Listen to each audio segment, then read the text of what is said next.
Good afternoon, everyone, and welcome back to this week's episode of Digital Law News. This is episode 21 of the series, and I'm joined today with my colleague Peter. So just to a little background information, Digital Law is a firm based in Barnsley in the UK, and we specialise in things to do with technology and data protection and the laws that relate about those. So I'll just pass over to Peter just to give himself a little introduction. Thanks, Laura. So I'm Peter. I'm the Solicitor and Managing Director at Digital Law, and we'll be talking to you today with a lot sort of updates with regards to law and technology issues that have come up in articles in the specialist and international press during the course of the last week. And we've got quite a few interesting stories for you in this episode. Thank you. Yeah, so starting with the first story today then. So the first story is regarding Apple, and I think the first two stories that we're going to be talking about today actually are involving Apple.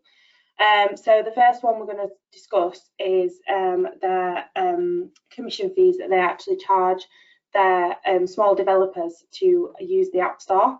So Apple have decided to slash these fees it charges for small developers in the effort to head off looming prosecutions in Europe and the US.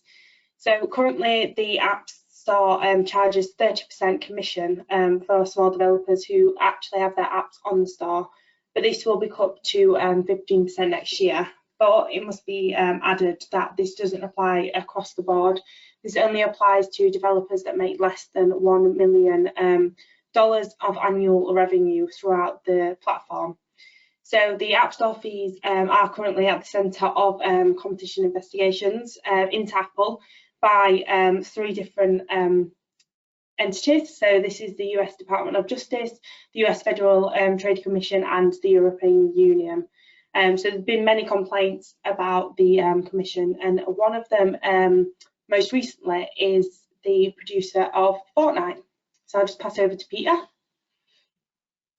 Thank you very much, Laura. Yeah, so this is a fascinating story because listeners and viewers may remember that we talked about the EU Digital Services Act, I think in last week's episode 20. And this is an example of, in the face of these potential measures being introduced, which will be looking at how big tech companies like Apple act in terms of being a gateway to smaller developers, smaller businesses being able to access and trade digitally. In effect, Apple is unilaterally turning around here and saying, we actually realize that we charge an awful lot for our service and that we are going to cut it down a little bit, particularly for, let's face it, those majority of small developers that are turning over less than $1 million annually. So you can imagine that at the moment, if you are turning over less than 1 million, you've actually got to get an awful lot of downloads of your app to be able to actually make anything, when 30% is already from each payment on a download is then going back to Apple anyway in commission, which you can imagine when you're trying to get up and going off the ground. That's a big slice when you then take on development costs getting there in the first place, the inevitable tax, the other costs associated with starting up, and believe me, there are a lot, mean that that's a fairly hefty amount. So unilaterally here, Apple is saying, yeah, let's start to change our practices now. To make it look as though we are trying to anticipate some of the measures that the DOJ, the FTC, and the EU might put in place, and almost to sort of show fair willing as a result to sort of some of the measures that they may end up introducing. But Laura, you're quite right that there are other cases taking place at the moment as well. And for example, Fortnite, the developers behind, one of the world's most successful ever games, are now actually suing Apple over the terms that Apple hosts games with its environment as well, which has similarly restrictive commission levels that mean that for both downloads and in-app purchases, significant commissions have to be paid to Apple. And Fortnite saying, okay, we've managed to get big enough now, we're now actually going to take you on and argue that your practices are unfair. So there's a lot of news coverage around that at the moment, and we look forward to seeing the outcome of that case. But it's interesting that regardless of the outcome of that case, we've then got these regulators looking at taking actions as well.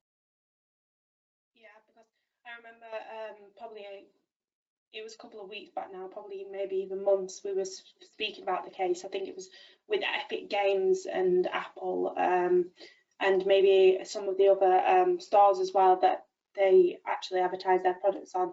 So yeah, it will be interesting to see the outcome of that within the next couple, coming months, maybe years. Indeed, it would be nice to get some judicial decisions a little bit more speedily, but they'll certainly have significant implications. Yeah, definitely. So moving on to the next story of today then. So this one's also relating to Apple. This is a case that has been filed by Max Schrems. So this is potentially Max Schrems number 3. So the consumer rights activist, Mr. Schrems, has actually filed a formal privacy complaint against Apple, arguing that the ID generated by iPhones that lets advertisers track users actually violates privacy rights. So this is the Apple's IDFA, which is the identification for advertisers, and this is actually on every iPhone that you buy. And the IDFA is there by default, and it actually is used by advertisers across various different apps, and it actually helps them target customers with personalised advertising by using the IDFA to gain an insight into consumer behaviour. So the Apple have actually responded to this already and have said that the tool actually improves user privacy by stopping advertisers using other identifiers to track users' behaviour, and they are able to reset this at any time. However, Schrems has said that simply generating this could actually be a breach of the EU privacy law, and as it is created without the user's knowledge or consent. Thanks, Laura. Yes, so this is another sort of fascinating case with regards to Apple almost facing a war on multiple fronts at the moment. And the more I look at this case, the more I think that Max Schrems is really onto something with regards to this technology. When we look at Article 6 of GDPR and the various bases upon which you can process data, of course, there's legitimate business interest, consent, there's of course, specific informed consent, there's contract.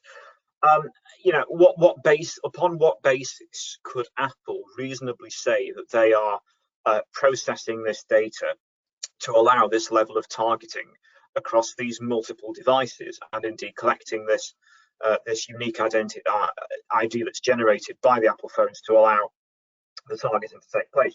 And the more I look at it, the more I think, well, it's certainly not on the basis of consent. Yeah. They might argue, oh, it's under contract on the basis of the Apple user license. But if you're going to turn around and do that, interestingly, an awful lot of courts have turned around in the last few years and said, the Apple user license might be 30 pages long and very detailed, but we don't expect that users will have been able to, let alone understand it. And that for that reason, they are arguing that in that case, they should, for that very reason, that you can't rely on contract either. So I think, Schrems has had success in, high-profile litigation before. And I see him being successful with this. So this could be Max Schrems 3, and rather than it being Facebook on the end of it, it's going to be Apple this time. Yeah, it does seem that he's making his way around the big tech firms. So it will be interesting if anything actually ends up coming of this.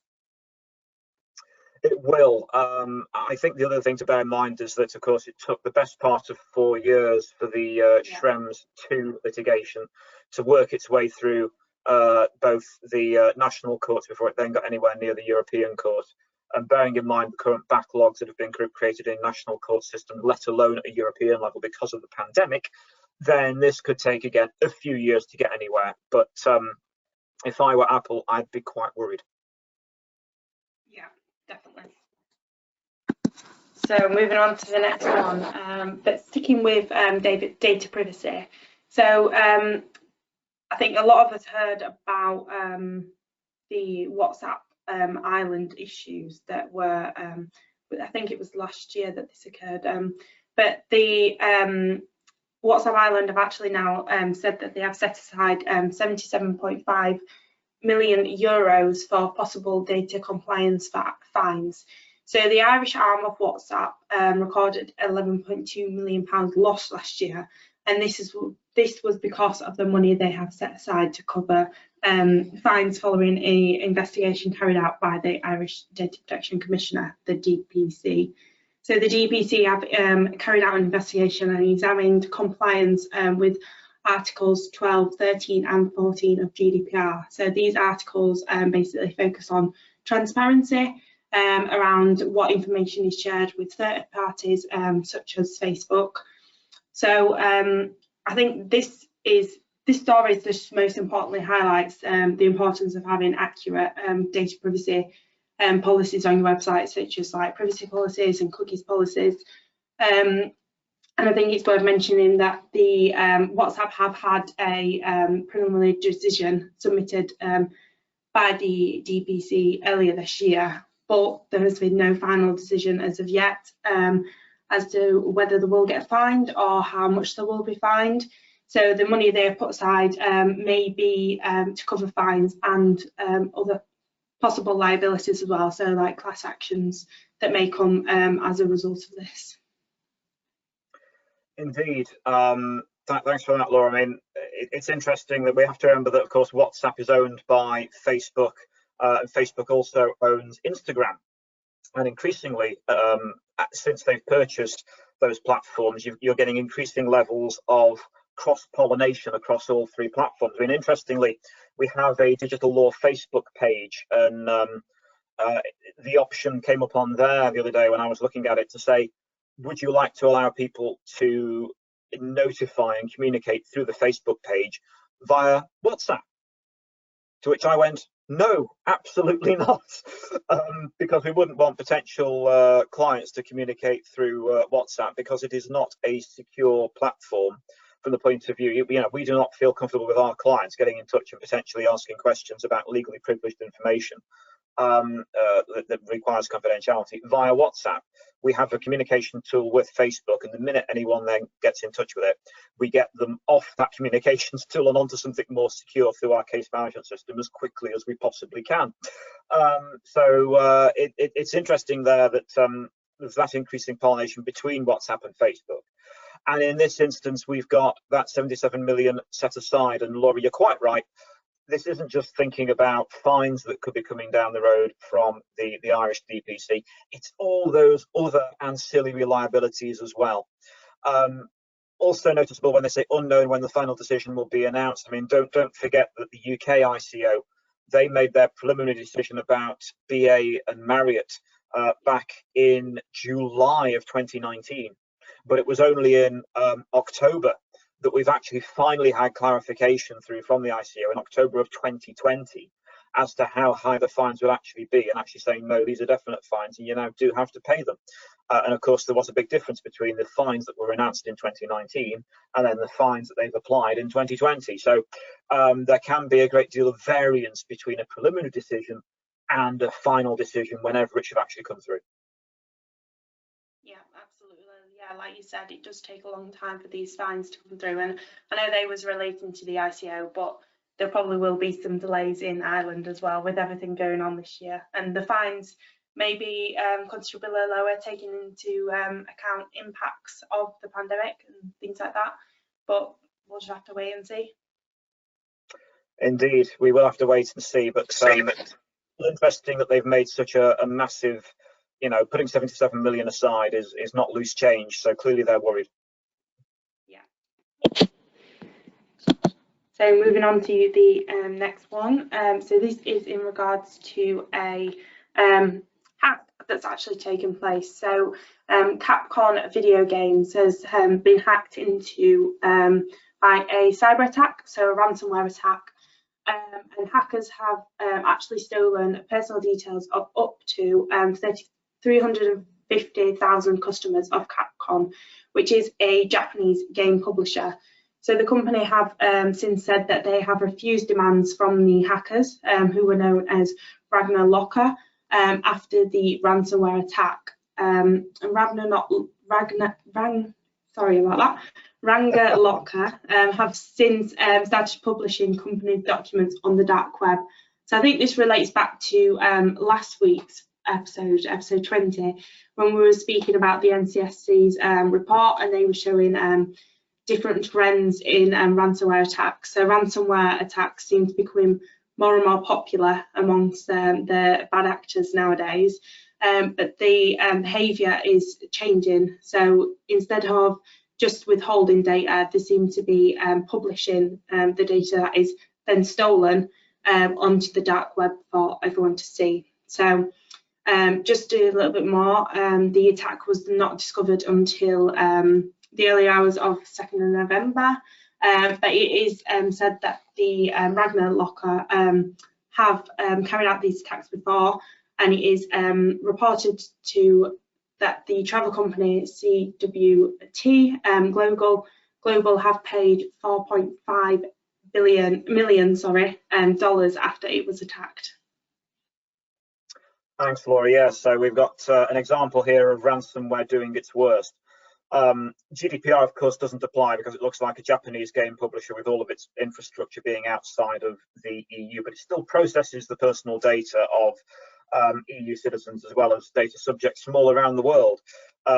Japan does have a free trade agreement with the EU and benefits from an adequacy decision from the European Union, which suggests that its data protection laws have that level of adequacy, and that therefore there will of course end up being investigation and regulatory action potentially around this breach, though of course we are in the early days with it only having been detected earlier this month.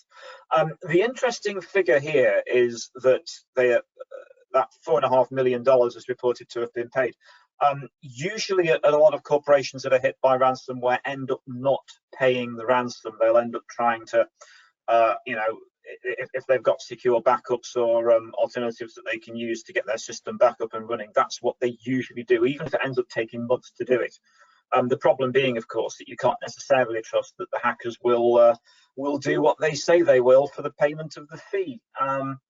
But interesting here, they have paid that. I mean, there have been significant global ransomware attacks before, like WannaCry and NotPetya in 2017, yet those ransomware attacks were estimated to have only actually made a few $100,000 at most. So the fact that one company has paid $4.5 million is interesting and significant for that reason alone. But interesting as well that it's a gaming corporation that ended up being hacked as well, because don't forget, they have such large numbers of users all around the world. They're a very rich mine of information, because not only have you got details about the user, you'll have the payment information where they've more than likely had to enter payment details to make in-app purchases during the game. So potentially very rich pickings available there. And I mean, we've advised as a law firm, we have advised games developers in the past, and security considerations in terms of looking after personal data very often haven't been at the top of the list when they've ended up designing their platforms anyway. So they are peculiarly vulnerable to these sorts of compromises, unfortunately. Yeah, definitely. And I think you made a good point there about the amount of data that actually is collected. I think sometimes you play a game on the internet and you forget that how much data you actually put into that. So just for example, on a PS4 or something, you've got all the account details setting that up, your payment details to buy stuff on the store, any other data, maybe you've been speaking on a headset and it's recorded, anything like that. There is a vast amount of data that is recorded that is sensitive personal data as well. Exactly. Yeah, so moving on to our next one, a bit of on a lighter note. So Google will be soon letting you opt out of Gmail's data-hungry smart feature entirely. So Google is adding a new option to let users opt out of having their Gmail, chat, and Meet data offer smart features like Smart Compose and Smart Reply. So although users have previously been able to toggle this and certain features have been able to turn on and off, the new actual feature makes this be able to just opt out of it completely. So there's no chance that Google are collecting this mass amount of data from your Gmail account. And I think this just highlights what we always say, Peter, that Gmail is not really suitable to be used for business purposes. Exactly. I think this is a good reminder that people may have come to rely on Google even more this year when we've had to work from home and using things like Gmail, Chat, and Meet in order to communicate with friends, family, and they may have been using it for business purposes as well. And this proves that, for the avoidance of doubt, do not use it for anything certainly work related. I mean, we certainly don't use it for business purposes, and we always encourage our clients, you know, if they are emailing us on with Gmail accounts, we try and get them away from that. And we use secure communications tools to communicate with our clients anyway. So we do try and protect them as far as we can. But this illustrates the fact that you know, Google's products are hoovering up data all the time. This is their feature is the fact that they are one of the largest data aggregators in the world, and therefore, okay, at least you can now toggle this to be off. But let's face it, for the entirety of Google's life, this was built without the ability to turn it off previously, and therefore we need to just continue to think quite carefully about what information we use Google products for. You know, it's fine if you wish to use it for personal information, but even then, I would think very, very carefully before entering information.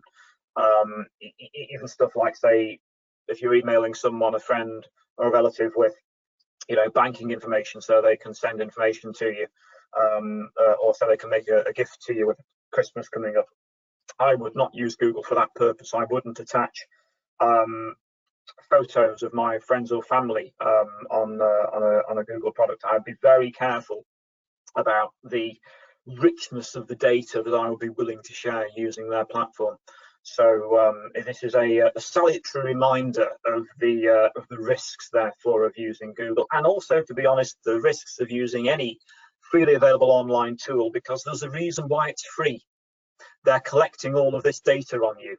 If they weren't doing that, they'd be charging you, because they've got to make something out of it. And in this instance, Google makes its money by stripping as much data out of its products as possible, and then using them for sales, marketing purposes, etc. Yeah, absolutely. We always say to our clients not to use free messaging apps such as even like WhatsApp, Facebook Messenger.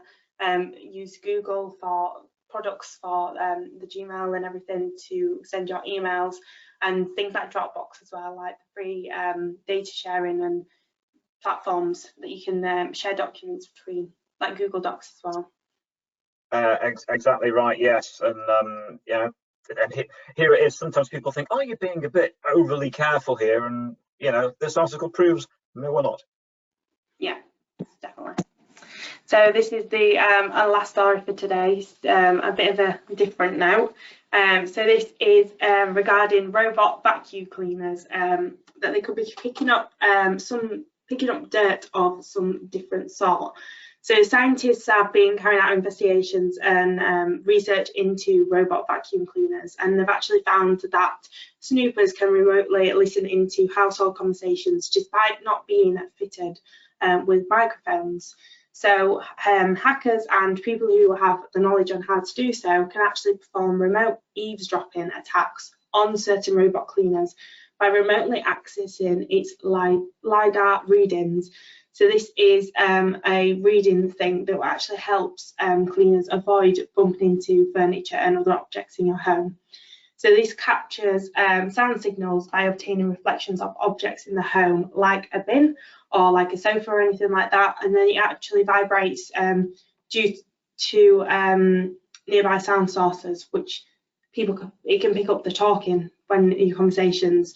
So people are actually could be using these to hack into the LiDAR system and then hack into the cloud and change the configuration of that. So instead of picking up the vibrations when it is knocking into or coming close to different products around your house, it's actually picking up acoustic voices, so it's picking up the voices of conversations and then storing that on the cloud instead, if that makes sense. Indeed, I think we just about follow it. I mean, it's scary, isn't it? The idea of him, it's not even using a mic, it's the fact it's picking up on these sound waves. It does sound like something from a science fiction movie. But I think the key takeaway from this is that we are increasingly getting more and more smart enabled technology in our homes. I mean, the robot vacuum cleaner has been around for 20 years now, but you know, it is now always on. It would have a connection that means that it's always scanning and picking these things up, and it turns out it's got mics and is listening as well. Similar when we have anything like a smart speaker at home. Many smart TVs have microphones and cameras in them. And as we're even hearing here, this is using a piece of kit that doesn't have a mic in, but it's still being able to use the data. So even if you've got a internet enabled product that could be anything from your lights to your heating system, to your fridge freezer or your kettle or your toaster, just because it doesn't have a mic on it doesn't mean that its systems can't be compromised so that hackers can listen in. So I think it's just a matter of thinking very, very carefully. You might, you know, when you're making that decision on when you're buying new products, do you want them to be internet enabled? And if they are, you want to therefore sort of go into the transaction knowing about risks like this. The other thing to think quite carefully about then is making sure that you've got them potentially on a separate ring-fenced Wi-Fi network or a partitioned Wi-Fi network, separate from your mobile devices perhaps, and separate again from any guest Wi-Fi that you then might give to any visitors who come to your home, which we hope in the days when the global pandemic has passed that we'll be able to do once again. So it's just a reminder of some of the risks that can happen in the home environment. And in particular, though, when we've got the blurring now of being at home, you know, you wouldn't want your robot vacuum cleaner or any other device to then be quietly listening in when you're then working from home and making those phone calls and having those conversations potentially about business related issues that could lead to you being fired if there's a problem there, let alone if it's just compromising your own personal information. So there's an awful lot wrapped up in this little story, but it's a little bit of a indicator of some of the risks that will be yet to come as we welcome more of these sorts of devices into our homes.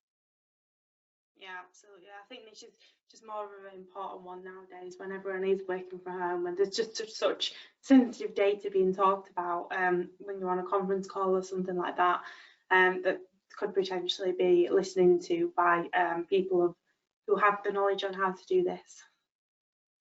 Indeed, indeed. So that's everything we have time for today. So we just wanted to just give everyone a little reminder about the special offer that we have on at the minute for our GDPR compliance manual for legal practices. So this is down from £195 to £99 with around 50% off at the moment. So I'll just pass over to Peter just to give you a little bit more information about it. Thank you very much, Laura. So yes, you too can be like one of our listeners last week who got in touch and said, yes, I'd like a copy of this manual. So we've sent it out to them. So do feel free to contact us and utilize this offer, because this compliance manual contains things like forms and templates and checklists to give you a view on how to actually manage risk and demonstrate compliance with the principles of GDPR in your organization, be it within a law firm, or indeed we've had some people from within other highly regulated organizations like accounting practices and those in banking and insurance have said, you know what, this is quite helpful for us as well.